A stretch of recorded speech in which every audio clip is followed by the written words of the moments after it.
Estimados alumnos, en esta clase vamos a estudiar el equilibrio óxido-reducción que nos va a servir luego para estudiar la volumetría de óxido-reducción. En realidad vamos a ver solo un principio, algunas partes más fundamentales, porque estos temas los van a estudiar con profundidad en cursos posteriores y en otras de química analítica y en otras materias más. Así que bueno, nos vamos a centrar en lo básico que necesitamos para entender las volumetrías. Yo soy el doctor Marcos Manuel Kaplan.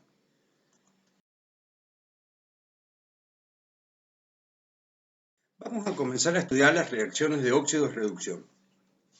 Estas son las reacciones en las cuales una o más de las sustancias modifican su estado de oxidación. Por ejemplo, tenemos el zinc al estado metálico, zinc cero sólido, que al entrar en contacto con una solución de iones cobre, él se transforma digamos, o pasa a solución como zinc 2 positivo y se deposita el cobre metálico. Acá esta reacción la podemos subdividir en dos hemirreacciones. El zinc, que pierde 2 electrones para transformarse, digamos, o pasar a solución como ion zinc 2, y es la oxidación, y el cobre, que está en solución acuosa, toma 2 electrones y se transforma o se deposita como cobre metálico o cobre cero. Esta es la reducción. Cabe destacar que nunca puede, digamos, llevarse a cabo una oxidación si no hay presente una reducción. O sea, las hemirreacciones aisladas no existen, sino que siempre que hay una oxidación tiene que haber una reducción. Una manera de llevar a cabo este tipo de reacciones es mezclando los reactivos oxidantes reductor en un tubo de ensayo o en un vaso de precipitados. Veamos otro ejemplo. Tenemos el permanganato, que en medio ácido pasa a manganeso 2, y el hierro 2, que digamos da un electrón y se oxida a hierro 3 para dar la reacción final. Fíjense que están las dos mis reacciones y al final tenemos la reacción total. Se dice que un agente oxidante gana electrones y él se reduce, mientras que un agente reductor pierde los electrones y por lo tanto él se oxida. Como les mencioné recién, este tipo de reacciones se pueden hacer, digamos, mezclando los reactivos oxidantes y reductores en algún recipiente adecuado, como un tubo de ensayo o un vaso de precipitado. Fíjense acá un ejemplo de contacto directo, es la reacción que ocurre cuando sumergimos una lámina de zinc metálico en una solución acuosa de nitrato o de cualquier sal de cobre soluble. De esta manera, los iones cobre van a reaccionar con la superficie del zinc metálico y se reducen a cobre elemental. A su vez, digamos, se produce la disolución del zinc como iones zinc 2.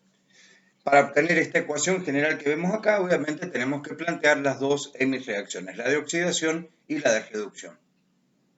La otra posibilidad de llevar a cabo este tipo de reacciones es en una celda galvánica. Acá los reactivos están en recipientes separados. Vamos a ver la reacción para una celda electrolítica o celda galvánica, que es en este caso entre la plata y el cadmio. Para esto, digamos, uno de los reactivos, el reductor, se encuentra en un recipiente, que en este caso sería un electrodo de cadmio metálico sólido sumergido en una solución de cloruro de cadmio. Y el reactivo oxidante va a estar en el otro recipiente, que en nuestro caso sería una solución de nitrato de plata en la que se sumerge un electrodo de plata metálico.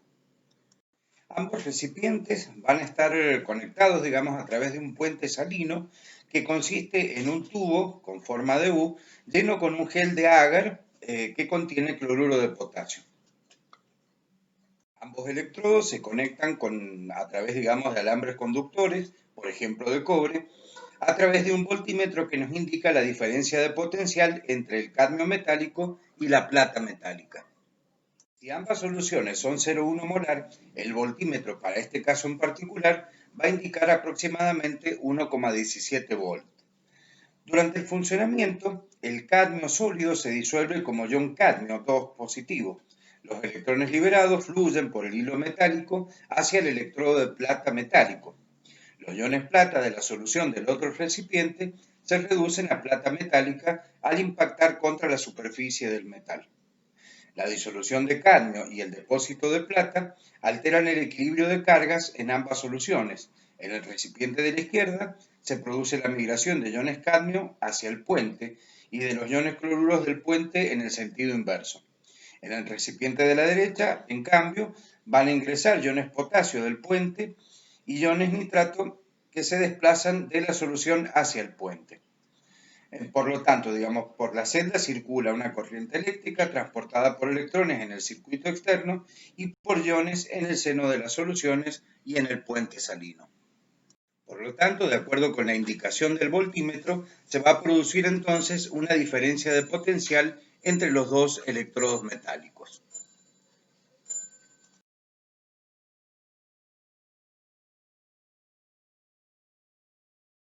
Recién les mencioné las celdas electroquímicas y las celdas galvánicas. Digamos, dentro de las electroquímicas tenemos las celdas galvánicas, que en ellas la reacción redox va a ocurrir espontáneamente y se produce energía eléctrica que puede utilizarse para efectuar un trabajo. Un ejemplo clásico de una pila galvánica es la pila de Daniels. Esta está constituida por un electrodo de cobre sumergido en una solución de sulfato de cobre y un electrodo de zinc sumergido en una solución de sulfato de zinc. Podemos ver en las figuras, digamos, una representación esquemática de la misma y, digamos, en forma experimental, cómo se puede ver o cómo se realiza en la figura de la derecha. El ánodo es donde ocurre la oxidación y es el que está representado en el vaso, digamos, de la izquierda. En cambio, el cátodo es donde se produce la reducción. Acá podemos observar la representación esquemática de la celda, de las cuales hablaremos enseguida, y las reacciones que ocurren. Fíjense que cobre toma 2 electrones y pasa a cobre metálico, el ion cobre, y luego el zinc metálico cede 2 electrones y pasa a la solución como iones zinc 2 positivo. Se dice que una celda galvánica es un generador de corriente eléctrica.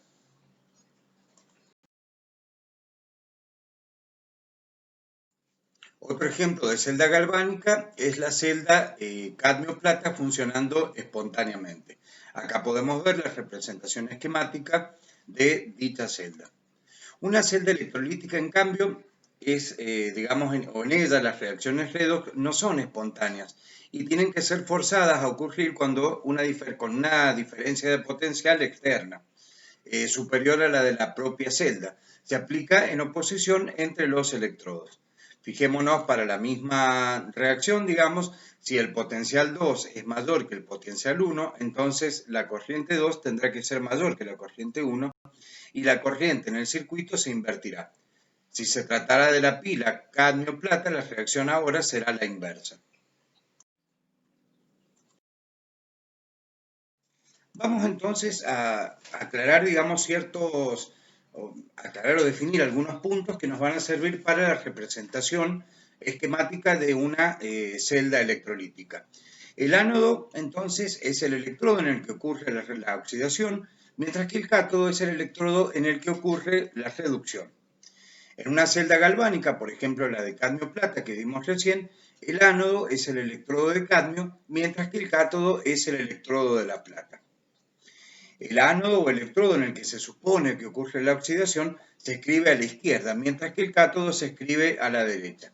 De acuerdo entonces con estas reglas, la celda cadmio-plata se representa esquemáticamente como puede observarse a continuación.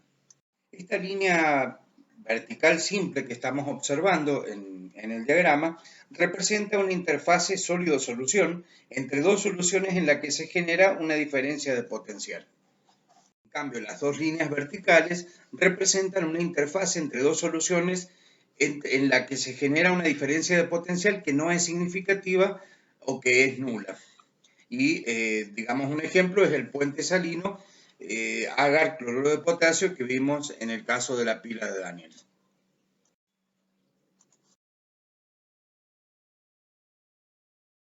Vamos a hablar ahora de la FEM o fuerza electromotriz de una pila. La FEM de una pila es igual en magnitud y en signo a la diferencia entre el potencial eléctrico del metal escrito a la derecha y el potencial eléctrico del metal escrito a la izquierda.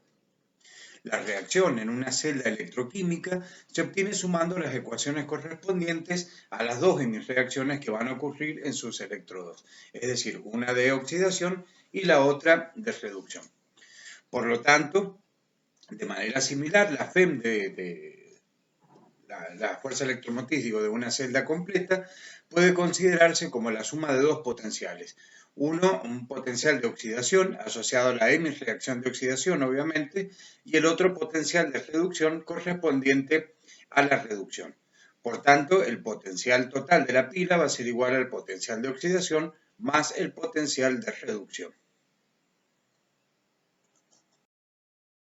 Vamos a definir el potencial de electrodo. Desafortunadamente, no es posible medir el valor absoluto de los potenciales de oxidación y de reducción correspondiente a las hemirreacciones, porque estas no ocurren en forma aislada. Por tanto, como no es factible la evaluación del potencial de un electrodo individual, lo que se hace es medir la fuerza electromotriz de una pila que posee un electrodo al cual se le asigna arbitrariamente un potencial cero.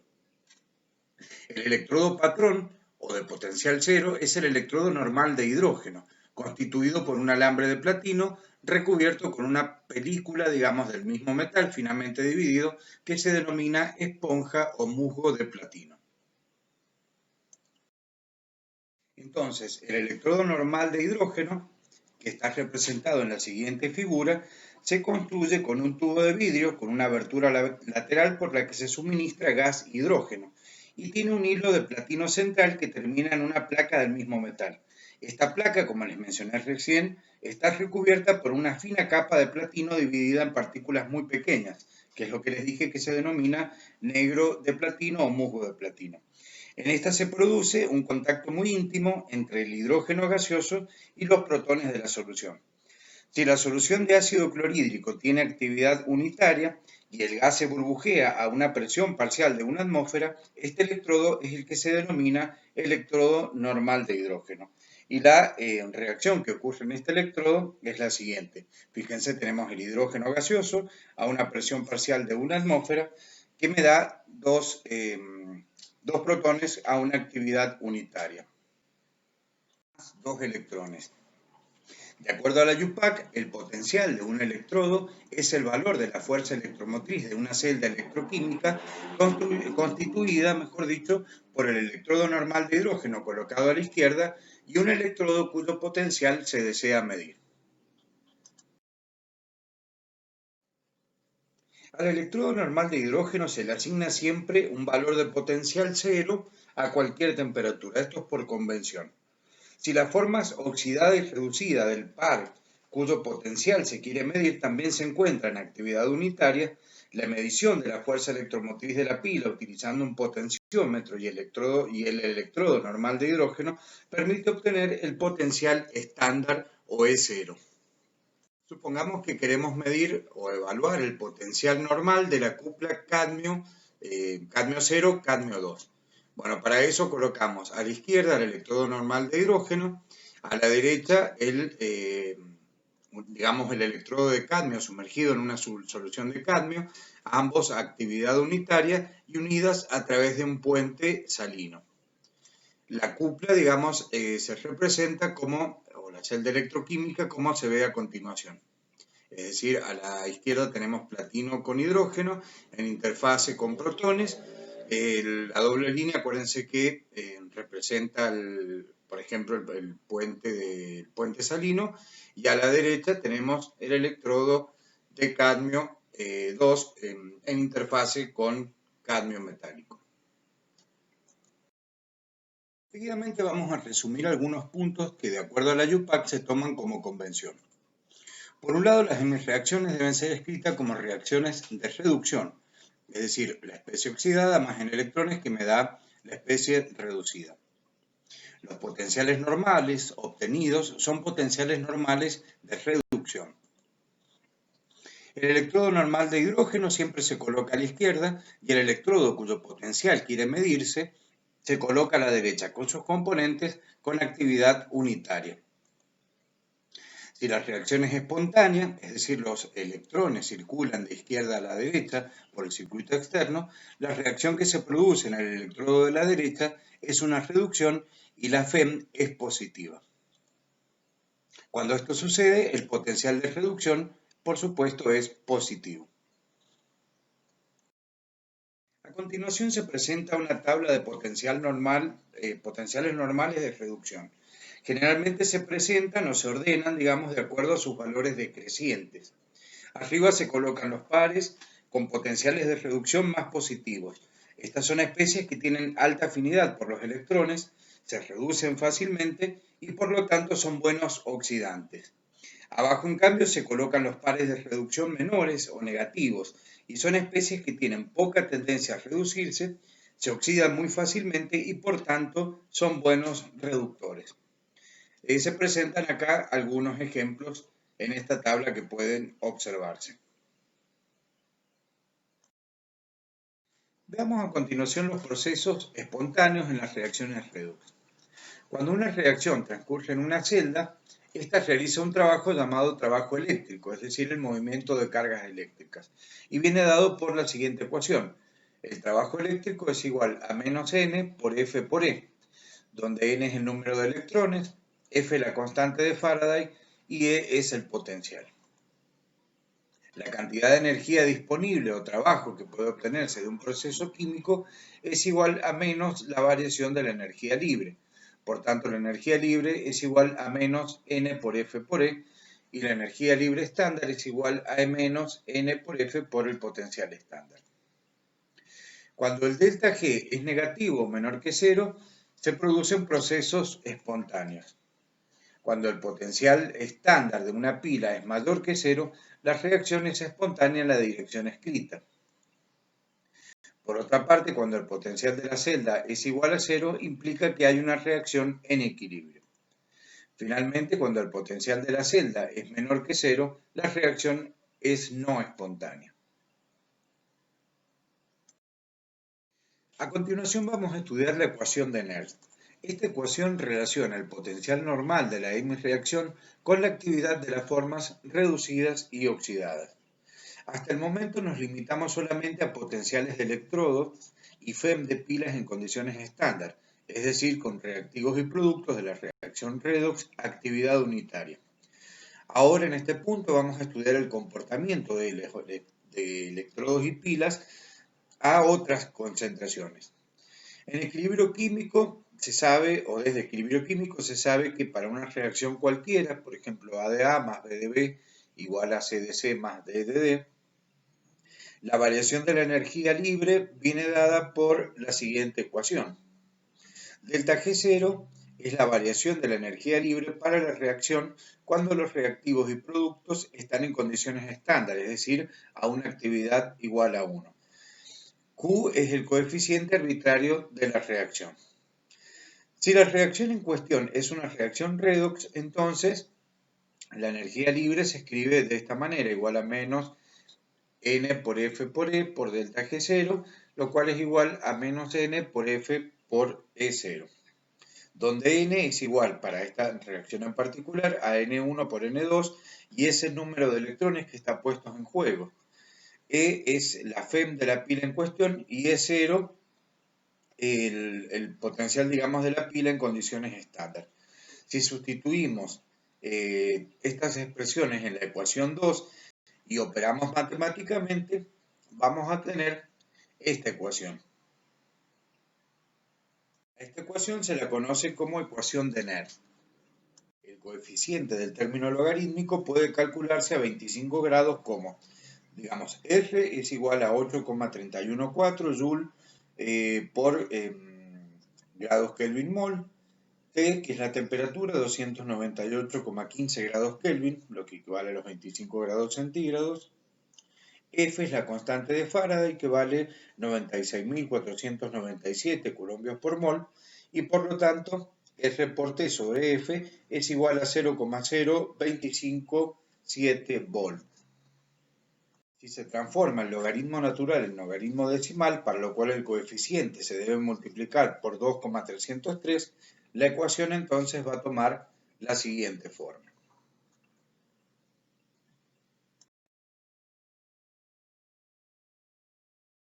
Veamos la aplicación de la ecuación de Nernst a distintos sistemas. Para poder entender o aclarar las formas diferentes que puede adoptar esta ecuación, veamos su aplicación para los siguientes casos. Por un lado tenemos los sistemas metálicos, que sería el electrodo de zinc. En este caso, la ecuación de Nernst toma la siguiente forma. Es igual al potencial 0 menos 0,0592 sobre 2, que es el número de electrones que pone en juego, por el logaritmo de 1, ya que es zinc metálico, sobre la concentración de zinc 2. Por otra parte, se puede aplicar a sistemas redox. Veamos la especie A oxidada, que toma n electrones para darme la especie reducida. Por tanto, la ecuación es igual al potencial 0 menos 0,052 sobre el número de electrones puestos en juego por el logaritmo de la forma de la concentración de la forma reducida sobre la concentración de la forma oxidada. Y el tercer ejemplo que vamos a ver es para sistemas gaseosos, como sería el caso del electrodo normal de hidrógeno. O el electrodo de hidrógeno no normal. En este caso, el potencial va a ser igual al potencial 0 menos 0,0592 sobre n, que es el número de electrones puestos en juego, 2 sería para este caso, por el logaritmo de la presión parcial de hidrógeno en atmósferas en la superficie del electrodo sobre la concentración de protones. Vemos ahora cómo aplicar la ecuación de Nernst para una reacción redox y de esta manera poder, relacionar la constante de equilibrio con el potencial. Supongamos la siguiente reacción redox. La especie A oxidada más la especie B en su forma reducida, que me da la especie A en forma reducida más la especie B en forma oxidada. Las hemirreacciones son las siguientes. Son hemirreacciones de reducción en ambos casos para tener los potenciales estándar, el E sub A y el E sub B. Si el potencial de la especie A es mayor que el potencial de la especie B, el potencial estándar, digamos, la especie A va a oxidar a la especie B reducida. Apliquemos ahora la ecuación de Nernst para cada una de las hemirreacciones. En el caso de la sustancia A, el potencial de A va a ser igual al potencial estándar 0 menos 0,059 sobre el número de electrones puestos en juego por el logaritmo de la concentración de A reducido sobre la concentración de A oxidado. Por otra parte, vamos a plantear el potencial de la otra hemirreacción. Por tanto, el potencial de B va a ser igual al potencial de reducción estándar de B menos 0,059 sobre n electrones por el logaritmo de la concentración de la especie de A de la especie B en su forma reducida sobre la concentración de la especie B en su forma oxidada. El potencial de la celda entonces será el potencial estándar del cátodo menos el potencial estándar del ánodo. Para esto lo que hacemos es igualar ambas ecuaciones de Nernst o las ecuaciones de Nernst aplicadas a ambas hemirreacciones. Operamos matemáticamente y vamos a obtener en definitiva que el número de electrones intercambiados por el potencial estándar de A menos el potencial estándar de B va a ser igual a 0,059 por el logaritmo de la constante de equilibrio. Es decir, entonces, que la constante de equilibrio de cualquier reacción redox puede calcularse a partir de los potenciales de los sistemas involucrados. Muy importante en la química analítica es el potencial formal. Los potenciales formales son potenciales determinados empíricamente para poder compensar de esta manera los efectos de actividad o de equilibrios competitivos que puedan existir en la reacción. El potencial formal, que se denomina E0' de un sistema, es el potencial de la hemicelda relacionado, digamos, con el electrodo normal de hidrógeno, medido en condiciones tales que la relación de concentraciones analíticas, tanto de reactivos como de productos, es igual a 1 y las concentraciones de todas las demás especies se especifican claramente. Así, por ejemplo, para la hemirreacción del dicromato de potasio, que se reduce en medio ácido, el potencial estándar de la reducción es de más 1,33 volts, pero en la siguiente tabla podemos ver que para distintas soluciones de ácido clorhídrico el potencial va tomando distintos valores, el potencial formal. Así para clorhídrico 1 molar, el potencial formal es de 1, para 2 molar es de 1,05, 3 molar es 1,08 y para 4 molar en ácido sulfúrico es de más 1,15 volts. Vamos a estudiar qué efecto tiene el pH sobre el potencial de electrodo. El potencial de toda hemireacción en la que intervienen protones u oxidrilos va a depender del pH. Por tanto, en algunas hemireacciones, el producto o los reactivos cambian según se produzcan, ya sea en medio ácido o en medio alcalino. Veamos como ejemplo la hemireacción para la reducción de sulfato en medio ácido. Acá se presenta la reacción y el potencial estándar de reducción del mismo, que es 0,170 volts. ¿Qué va a pasar cuando esta reacción se lleve a cabo en medio alcalino? La hemireacción es la que sigue, sulfato más agua más 2 electrones, que me da sulfito más 2 oxidrilos, y lo que tenemos o queremos calcular es el potencial estándar de reducción en medio alcalino. Para realizar este cálculo lo que se hace es combinar los equilibrios. Por un lado tenemos la reducción, digamos, de sulfato con los 4 protones más sus 2 electrones que me da ácido sulfúrico, y tenemos el potencial estándar de reducción. Por otro lado tenemos la disociación del ácido sulfuroso para darme sulfito más 2 protones, y se combinan las constantes ácidas 1 y 2, que es, o el producto de esos constantes, es igual a 1,05 por 10 a la menos 9. Y finalmente tenemos la autoprotólisis del agua, gobernada por la constante de disociación del agua, que es 1 por 10 a la menos 14. La reacción total va a ser igual a sulfatos más agua más 2 electrones, que me da sulfito más 2 oxidrilos, y lo que tenemos que calcular justamente es el potencial estándar. Para esto se plantean las energías libres, digamos, de cada uno de los equilibrios, y luego se suman. Por combinación de las mismas, vamos a obtener que el potencial es igual al potencial de reducción 1 por 0,0591 sobre 2 por el logaritmo de K2 por K1 más 0,0591 por el logaritmo de KW. Por lo tanto, si reemplazamos, reemplazando los valores, obtenemos que el potencial de reducción de sulfatos en medio alcalino va a ser igual a menos 0,922 volts. De este modo, el potencial de reducción del sulfato en medio ácido es de 0,170 volts, mientras que la reducción en medio alcalino es de menos 0,922 volts. Es decir, el sulfato en medio ácido es un oxidante débil y el sulfito en medio alcalino es un reductor fuerte. Otro ejemplo lo constituye la hemireacción del permanganato en medio ácido, que se va a reducir de acuerdo a la siguiente ecuación. Permanganato más 8 protones más 5 electrones, que me da manganeso 2 más 4 de agua.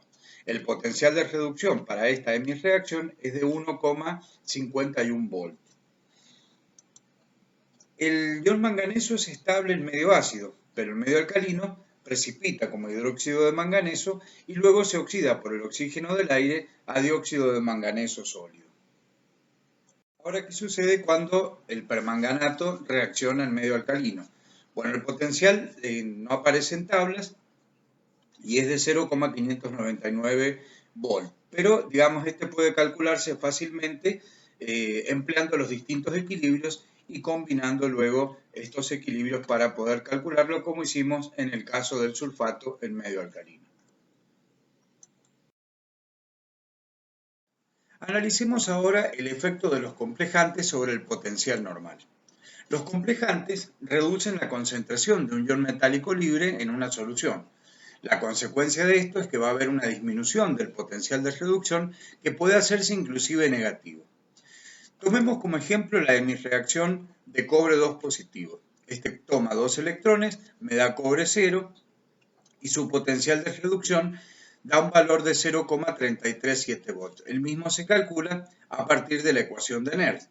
Ese potencial va a ser igual al potencial de reducción normal, menos 0,059 sobre Na, que van a ser los electrones, que en este caso serían 2, por el logaritmo de la concentración de la forma sólida de cobre, lo cual va a ser 1, sobre la concentración del metal libre.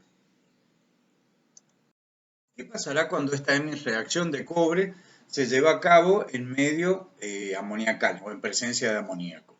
Bueno, planteamos los equilibrios. Por un lado, el equilibrio de complejación de cobre. La constante es igual a 1 sobre la constante 4, que es igual numéricamente a 1 sobre 1,18 por 10 a la 12. Por otro lado, planteamos la M-reacción de reducción de cobre con un potencial de 0,337 volts. Luego combinamos estas reacciones y los equilibrios y de esta manera vamos a obtener un valor de potencial de menos 0,191 volts. Por lo tanto, podemos observar que el potencial sufre una reducción o una disminución, digamos, de su valor, haciéndose en este caso negativo. Bueno, finalmente les presento acá la bibliografía que hemos utilizado para realizar esta clase y desde ya por su atención, muchas gracias.